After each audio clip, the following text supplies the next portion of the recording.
A very good evening, Tracy. Well, this morning in the stunning Clementine Hall at the Apostolic Palace in the Vatican, Pope Francis held a private audience with around 150 journalists who cover the Vatican. These reporters work for TV networks and radio stations and newspapers from all over the globe.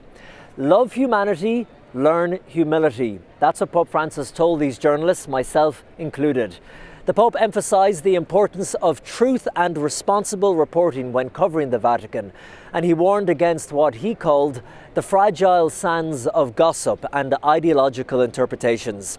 He spoke about how broadcasters have the power to build bridges of knowledge and communication instead of divisions and diffidence. He also spoke off the cuff, departing from his prepared speech, and thanked the journalists for how they delicately handled reporting the sexual abuse scandals of the Catholic Church. He gave the example of showing respect to the victims. And as I mentioned, Tracy, I was there, and I have to say, it was a very warm encounter. Pope Francis joked that he had made all of us get up extra early. Our meeting with him was at 8 a.m, but we had to meet at 6:45 a.m. in St. Peter's Square in the freezing cold to go through all the security checks as we made our way inside the Apostolic Palace. He thanked all the journalists for their passion for bringing the news of the Pope's travels and meetings and speeches to the faithful all over the world. He acknowledged that the work sometimes took journalists away from their families and loved ones for extended periods, for example, when covering his foreign trips to places like South Sudan, Bahrain, and so on.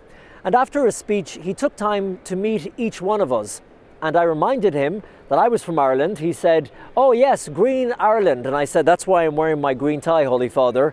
I told him I felt blessed that I've been able to accompany him on such important trips like to Iraq and Mongolia and everywhere in between. Each of the journalists were given a gift by the Pope, a blessed pair of rosary beads with the crest of the Holy See on them. At the Vatican, Colin Flynn, EWTN News Nightly.